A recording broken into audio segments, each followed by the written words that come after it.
Aqui estamos mais uma vez, prontos para o estudo do livro E a Vida Continua, de Francisco Cândido Xavier, ditado por André Luiz, o 13º livro da coleção, que nos fala sobre a vida no mundo espiritual. Hoje teremos o capítulo 21, Retorno ao Passado. As advertências de Ribas e a presença de Evelina a curta distância foram argumentos que constrangeram Fantine a revigorar o autocontrole. Finda a longa crise de lágrimas ante a surpresa que situava a senhora Serpa em nova posição no mundo de sua alma, reconhecia-se outro, sofrera modificações nos mais recônditos mecanismos da mente, a exposição de Desidério, franca e livre, sacudindo-o para reconhecer a extensão de suas próprias fraquezas. Abatera-lhe o orgulho, no entanto, clareava-lhe as entranhas do coração para buscar vida nova. Não obstante algo atordoado, soergueu-se do chão, arrastou-se até o local em que a moça o esperava. Entretinha-se Evelina em amistosa conversação com desencarnados doentes que visitavam o sítio, sob a vigilância de enfermeiros atentos, em busca das emanações nutrientes do mar. Avistando, porém, o amigo, que se aproximava, cambaleante, pôs-lhe correndo ao encontro. Oh, Ernesto, por que fatigado assim? Exclamou inquieta ao mesmo tempo que o auxiliava a sentar-se na areia. Ele não relutou em reconhecer-lhe o apoio, e tão logo a viu acomodar-se rente, colocou a cabeça entre as mãos num gesto de quem sentia dificuldade para carregar o pensamento em fogo e tartamudeou chorando. Ah, Evelina, Evelina, concordo agora em que somos dois mortos que não tiveram as orações dos vivos. Ai de mim! Os corações que eu mais amava se fecharam para sempre com a pedra que de certo me selou os restos físicos. Torno de minha casa como um réprobo. Oh, meu Deus, meu Deus! Empenhou-se a companheira a reconfortá-lo, rememorando a sua própria experiência de horas antes. Mas o desolado amigo contraditou-o em profundo abatimento. Não, não, você foi vítima de ingratidão, ao passo que recebi a condenação que mereci. Você ganhou o insulto, a mim coube o castigo. Ernesto ansiava arrebentar-se em notícias do sucedido, confiar-lhe as revelações que passara a senhorear. Todavia, escasseavam-lhe as forças, apenas o pranto a deslizar-lhe em ondas. Em poucos momentos, no entanto, a perplexidade e a aflição de ambos se viram atenuadas com a vinda do carro voador, que se transportava de Viancheta à praia do Mar Casado, onde se achavam, a fim de conduzi-los a São Paulo. Riba escutara as súplicas do pupilo torturado e expedira ordens de caráter urgente para que os dois tutelados do Instituto de Proteção obtivessem imediata cobertura. Evelina escorou o companheiro, estalou-o no veículo que se alçou a grande altura. Por mais tentasse palestra, não colhia dele senão monossílabos. Fantine silenciara, evidenciando, porém, através do olhar triste e esgazeado, o vulcão de sentimentos contraditórios que lhe explodia no peito. Alguns minutos de voo, atendendo-se a instruções de Ribas, foram os dois viajores internados em departamento de repouso de uma das casas espíritas cristãs que honorificavam a vida paulistana, onde Ernesto começou a receber os cuidados precisos, a fim de desvencilhar-se do trauma de que fora acometido. Convenientemente amparado, através de recursos magnéticos, em círculo de oração, acalmou-se. Para refazimento, sob assistência da companheira e então reharmonizadas as energias, perguntou ele à amiga com inflexão de infinita amargura. Eveline, seu pai tinha o nome de Desidério dos Santos e seu padrasto é Amâncio Terra? Sim, meu nome inteiro é Eveline dos Santos Serpa. Ernesto não vacilou. Compreendeu que devia à jovem senhora uma confissão integral da própria vida e transferiu-se da ideia à ação, começando pelas memórias do casamento com Elisa e à frente do espanto da companheira, embora pinceladas a traços ligeiros, as cenas do pretérito se desdobraram uma por uma. A aproximação com Desidério, desde a meninice, o conhecimento superficial com Brígida, com quem se avistara poucas vezes. A amizade com Amâncio, que sempre teimara em se conservar solteiro. As visitas frequentes de Desidério ao seu lar, que ele, Fantine, não retribuía. A atração que o visitante exercia sobre Elisa, a esposa que amava ardentemente, os ciúmes com que os via se abeirarem um do outro, o plano de liquidar um amigo a quem passara a detestar, o despeito silencioso que lhe envenenara os sentimentos, a caçada funesta, o tiro intencional que disparara e as outras detonações que ouvira, a morte de Dedé, os remorsos da existência inteira, e por fim descreveu passo a passo as ocorrências do retorno ao lar, desde o instante em que registrara as afrontas da esposa obsessa até a última declaração de Desidério que o deixara aniquilado. Evelina vasculhava inutilmente a cabeça, procurando expressões que lhe patenteassem o assombro. Não que a narrativa a afastasse do amigo, a quem consagrava respeitoso e enternecido amor. Estranhava assim o drama complexo de que eram protagonistas, sem saber. Surpreendia-se com os meandros da peça que o grupo representava. A par disso, acusava-se absorvida por extremada compaixão perante os conflitos íntimos de todos os seus aliados de tragédia familiar, sentindo-se, aliás, dentre eles, a menos atingida pela dor. Contemplou Ernesto e chorou. Ao vê-la em silêncio, curtindo dignamente as dolorosas impressões que lhe azorragavam a alma, inquiriu ele ansioso. Você também me acusa? Oh, Ernesto, estimamo-nos sempre mais. Sou sua irmã, quem lhe pede perdão por meu pai, que tomou sua casa indevidamente. E Fantine, mais comovido. Não, ele nada furtou. Protegeu a mulher e a filha que desprezei. E se falamos de escusas, sou eu quem roga tolerância para minha filha, que se lhe apossou do marido. Não, não, foi a vez da interlocutora justificar a jovem. Estou compreendendo que Vera chegou ao meu caminho por benfeitora. Ela propiciou a Caio a segurança que não lhe pude dar. Evelina, acentuou o companheiro um tanto aliviado, tenho hoje a ideia de que só pela vida depois da morte logramos desmanchar os enganos terríveis que acalentamos na existência terrena. Ela aprovou e mantiveram-se em doce tete-a-tete, quando por fim Ernesto conseguiu conciliar o sono, dando-lhe oportunidade para retirar-se em busca de ligeiro descanso. Amanhecia. No horário estabelecido para a volta, o veículo acolheu-os de retorno. A senhora Serpa ardia em desejos de rever o pai. No entanto, o amigo julgava prudente não viesse a fazê-lo sem maior preparação. Ambos se reconheciam melhorados, quase refeitos, tanto assim que, em viagem, qual ocorria com os demais passageiros, debatiam temas fundamentais da existência, quais sejam o amor, a reencarnação, o lar, o imperativo do sofrimento. Reinstalados na estância em que se domiciliavam, continuavam sonhando o futuro, juntos conversavam, juntos planeavam. Não seria mais que desejável o renascimento de Túlio entre Caio e Vera, cujo matrimônio lhes competia favorecer? Generosa, lembrava-se Eveline do pai sofredor e acentuava que, se pudesse e se circunstâncias permitissem, estimaria trabalhar igualmente para que o genitor revoltado aceitasse a reencarnação a fim de esquecer. Ela e Fantine maravilhavam-se agora de como queriam tempo e mais tempo para os entes amados no mundo.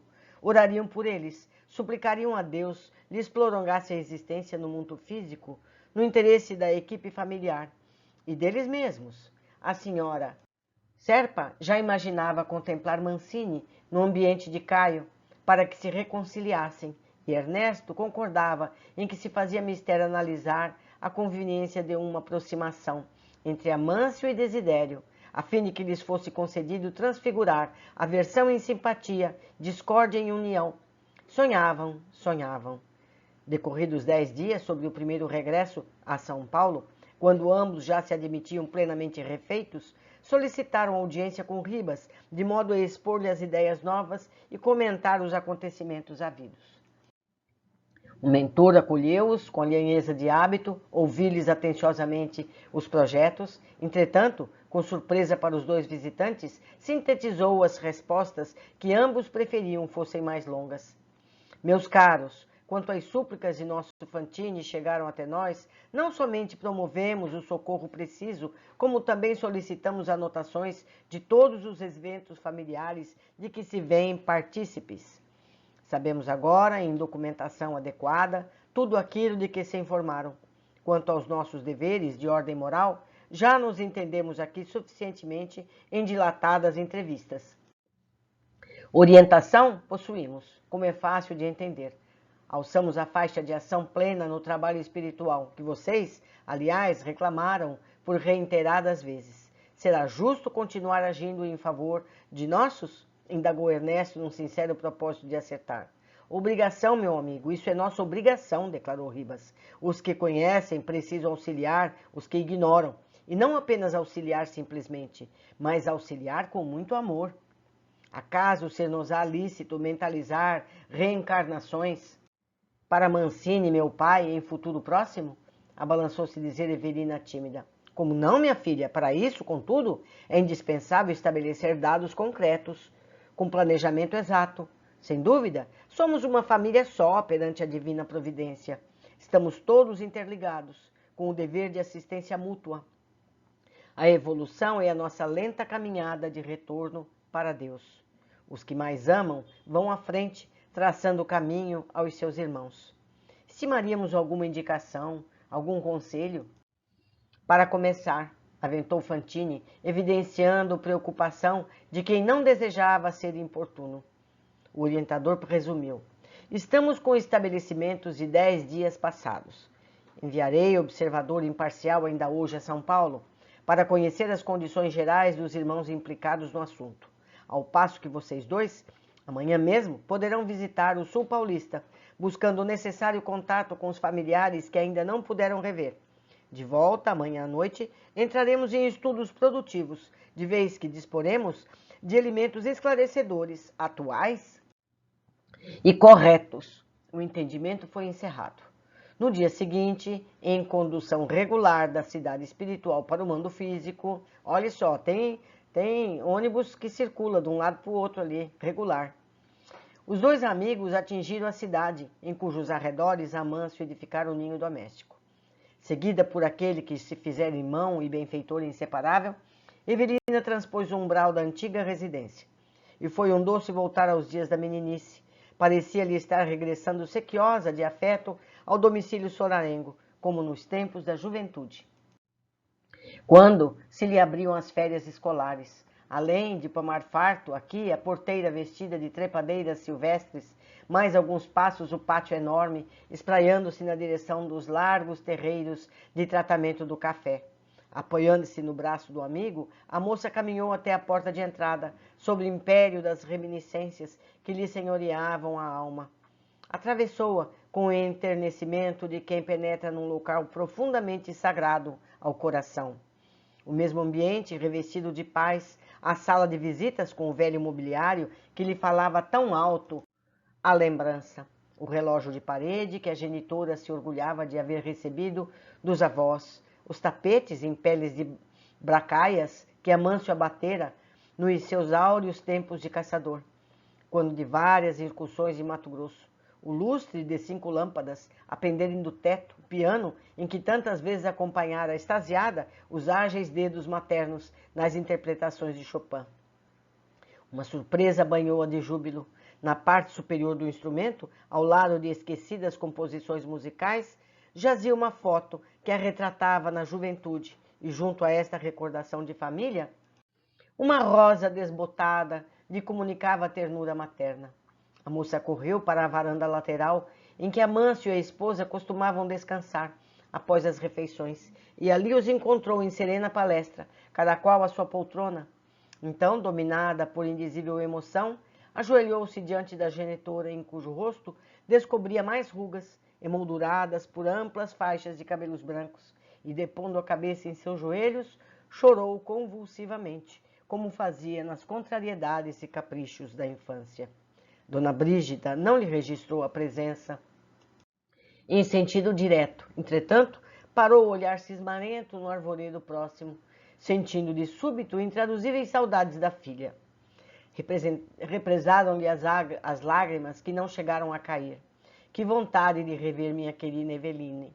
E esta, que lhe captava os pensamentos, respondia: mamãe, mamãezinha, eu estou aqui. Escoados alguns minutos de silêncio, o dono da casa, que ainda se achava sob curiosa observação de Ernesto, a examinar nele os estragos do tempo, endereçou expressivo olhar à companheira e indagou: por que parou a conversa, meu bem? Pensando em quê? Carregava-se-lhe a voz de gentileza, característica do homem que não se permite deteriorar a devoção pela mulher depois do casamento, surpreendendo Fantine pela delicadeza com que se vazava. Não sei explicar, Amâncio, anotou Brígida, mas venho sentindo imensas saudades de nossa filha. 2 anos de ausência. Mais concentrada, por que haveria de partir assim tão cedo? Tolinha, objetou o marido com admirável desvelo. O irremediável pede esquecimento, o passado não volta. Creio, porém, que haverá outra vida, na qual se encontrarão os que muito se amam neste mundo. Os filósofos dizem isso, mas os homens práticos afirmam, e com razão, que nada se conhece dos finados além da certidão de óbito. Neste momento, Ernesto tateou-lhe a cabeça com uma das mãos, como a pesquisar-lhe as elucubrações manifestas. Identificou-lhe cravadas na memória as cenas vivas do assassínio de Desidério, profundamente bloqueadas nos escaninhos da mente. No entanto, algo lhe dizia no íntimo que não lhe era lícito convocar o espírito do companheiro a qualquer estado negativo, absolutamente inútil, quando tudo lhe fazia crer que Amâncio se transformara num esteio de trabalho respeitável para famílias numerosas. Via-o ali não somente devotado e terno para com a mulher que lhe fora vítima, porquanto era fácil adivinhar-lhe igualmente a condição de administrador estimado e digno, através dos empregados tranquilos e felizes que se aglomeravam em derredor da casa. Além disso, pensava, por que haveria de acusá-lo, se ele, Ernesto, apenas não exterminara Desidério por falta de pontaria? Perante Deus, a própria consciência não seria tão criminoso quanto o amigo que tivera a infelicidade de atingir o alvo? Semelhantes reflexões escaldavam-lhe a cabeça, quando escutou Evelina, que se queixava em pranto, para o coração materno. Oh, mãezinha, sei agora que meu pai erra nas sombras da alma. Transformou-se num espírito empedernido de um ódio. Que poderemos fazer nós duas para ajudá-lo? Até aí, a mente de Brígida, fundamente distanciada de qualquer preocupação com o primeiro esposo, nada pôde registrar em sentimento direto, senão doloroso e vago impulso de retorno ao passado, sem permitir que a imagem de Desidério se lhe imiscuísse na lembrança, mas a filha insistiu. Auxilie, mãezinha, auxilie meu pai, para que volte à vida terrestre. Quem sabe, a senhora e meu pai Amâncio vivem quase sós nesta casa? Um menino, um filho do coração. Nesse trecho da súplica final, a genitora deixou-se empolgar pela ideia de que estavam, ela e o segundo esposo, envelhecendo no corpo físico, sem qualquer descendente, e que uma criança perfilhada por eles seria talvez um apoio para o futuro. O contato das palavras de Evelina cresceram-lhe no pensamento nessa direção e passou a refletir. Um menino, alguém que lhes povoasse a existência de esperanças novas, alguém que lhes continuasse a sustentação dos ideais de trabalho naquele diminuto recanto de solo. Movida pelo entusiasmo da filha, que lhe assimilava os pensamentos de adesão ao tema fundamental da mensagem de alma para alma, Brígida sondou o companheiro. Amâncio, muitas vezes penso em nossa velhice solitária, com tantas possibilidades em mão. Não concordaria você em que tomássemos um garoto para o seu filho que não temos? Que ideia! Na nossa idade? Não somos tão velhos. Ora, Brígida, era o que faltava. Você não acha esquisito terminarmos a vida fazendo mamadeira para a criança? E se for o contrário, Deus poderá conceder-nos dilatado tempo ainda na terra. E se deixássemos aqui um bravo rapaz que nos administrasse a fazenda, dando continuidade à nossa organização? Não tenho o seu otimismo, apontou o marido, com a generosidade e carinho que lhe transbordarem da voz. Mas sempre admirei os seus caprichos. Não me oponho aos seus desejos, mas exijo que seja um homenzinho, que venha para cá ao nascer, sem que os pais nos incomodem, e que chore pouco. Tudo isso desde que você nada reclame da trabalheira. Oh, Amâncio, que alegria! Ante o júbilo da esposa, que se transfigurava, feliz, o interlocutor sentiu misteriosa aventura acariciando-lhe as entranhas do ser. Levantara-se Evelina e avançava para ele, musculando-lhe os cabelos grisalhos, ao mesmo tempo em que lhe estendia a destra sobre o tórax, qual se lhe afagasse o coração. Impressionante, né, amigo? Como a teia da vida acaba arrumando tudo, trazendo para o seu lugar. Só temos uma observação. Ainda temos detalhes curiosos para observar. Os textos em amarelo são cópias do original. Em condução regular para a cidade espiritual, qual o mundo físico. Então seria como uma linha de transporte regular. Horários, passageiros, indo e vindo. Interessante, né, amigos? Muito interessante.